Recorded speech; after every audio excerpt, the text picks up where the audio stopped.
देखिए बिहार के नवीनतम आंकड़े, तो इसमें पहला है सर्वाधिक वर्ष वाले जिले। ठीक है, तीन अगर अभी नहीं भी याद हो तो पहला जरूर याद रखिएगा। ठीक है, फर्स्ट पहले याद करते जाइए, तीन हम लोग धीरे धीरे ऑटोमेटिकली याद कर लेंगे। सर्वाधिक वर्षा कहाँ हो रहा है, तो ये देखिए किशनगंज में हो रहा है। सेकेंड पे अररिया और थर्ड पे पूर्णिया है। ठीक है, ये सब गौर कीजिएगा एक चीज की, ये सब कौन से एग्रीकल्चर जोन में आता है। जोन नंबर बताइए क्या है इसका, एग्रीकल्चर जोन कौन सा है ये। फर्स्ट फर्स्ट है सर। कितने एग्रीकल्चर जोन है बिहार में। तीन तीन तीन। है ना, तीन। इधर वाला कौन सा था, ये वाला बताइए तो। फर्स्ट ये फर्स्ट था। इधर वाला कौन सा था, सेकंड सेकंड। ये थर्ड था। आप बताइए किशनगंज अररिया पूर्णिया किस में आएगा। Second second second. कैसे क्या कैसे लगा? सब लोग कैसे फर्स्ट बोल दिए अभी, है ना, ये गलत बात है, इस तरीके से मत कीजिए। हम लोग मैथ को इतना डिटेल में पढ़े हैं, कोई बात नहीं है, बट देखिए ये फैक्चुअल नहीं है। हम फैक्ट वाली चीजों को भी आप लोगों को समझा समझा के बताए हैं। ठीक है, तो उन सब चीजों को भी याद कीजिए। ठीक है ना, देखिए सबसे कम वर्षा कहाँ होती है, तो ये देखिए जहानाबाद में हो रहा है। ठीक है, फिर बक्सर और अरवल है। ये बताइए ये सब किस में आता है, कौन सा एग्रीकल्चर जोन है। थ्री थर्ड है, बिल्कुल थर्ड है। थर्ड को भी दो भाग में बांटा गया था, वन और टू। ठीक है, तो थ्री ए में आता है इस शहरीकरण वाले तीन, सर्वाधिक सर्वाधिक शहरीकरण वाले जिले, तो सबसे ज्यादा शहरीकरण कहाँ होगा, पटना में होगा। फिर उस नंबर पर मुंगेर और तीसरे नंबर पर नालंदा है। शहरीकरण सबसे कम है ना, सबसे कम शहरीकरण पहला मधुबनी है, दूसरा बांका है और तीसरा सीतामढ़ी है। आप लोगों को इसमें याद होगा, पहले हम लोग इसमें समस्तीपुर पढ़ा करते थे, याद आ रहा है कुछ। लेकिन यहाँ देखिए यस ये सर। इकोनॉमिक्स इकोनॉमिक सर्वे उस के तहत समय ये तो डाटा। प्रतिशत था, जी जनसंख्या का प्रतिशत बिल्कुल, है था। ना, जनसंख्या का प्रतिशत था बिल्कुल। तो यहाँ पे देखिए ये बदल गया, यहाँ मधुबनी है अब। प्रति व्यक्ति आय वाले तीन जिले कौन से हैं, तो ये पहला पटना है, दूसरा बेगूसराय है और तीसरा मुंगेर है। ठीक है, देखिए पटना तो क्लियरली याद हो जाएगा।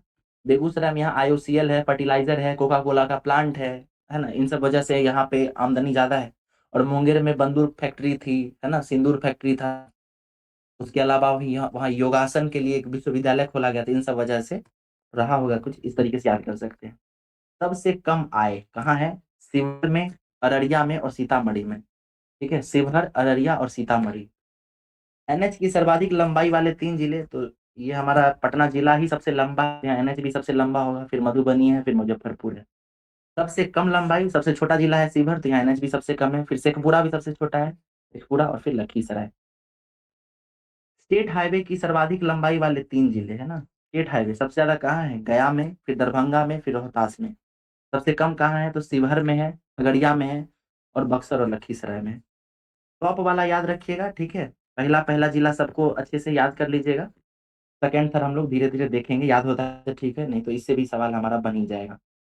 अगला देखिए, सर्वाधिक बिजली खपत वाले जिले कौन से हैं, तो सिंपल है, ये पटना ही होगा। कारण क्या है कि पटना में बहुत ज्यादा औद्योगिक केंद्र है। ठीक है, तो यहाँ पे बिजली की खपत ज्यादा होगी, यहाँ पे जनसंख्या भी सबसे ज्यादा है। ठीक है, फिर दूसरे नंबर पे गया है, तीसरे पे मुजफ्फरपुर है। सबसे कम बिजली खपत कहाँ है? शिवहर में, सबसे छोटा जिला है, जनसंख्या भी कम है इसकी, फिर अरवल और फिर शेखपुरा। चावल के उत्पादन में शीर्ष तीन जिले कौन से हैं, तो ये देखिए पिछले साल भी था, रोहतास, औरंगाबाद और कैमूर। ठीक है, ये तीनों याद कीजिए, एग्रीकल्चर जोन 3 में है। फिर चावल उत्पादन में, यहाँ देखिए उत्पादन में, यहाँ उत्पादकता में कौन से तीन जिले हैं, रोहतास, लखीसराय, औरंगाबाद। गेहूं उत्पादन में शीर्ष तीन जिले कौन से हैं, तो इसमें भी रोहतास, कैमूर और भोजपुर है। ठीक है, रोहतास याद रखिएगा यहाँ।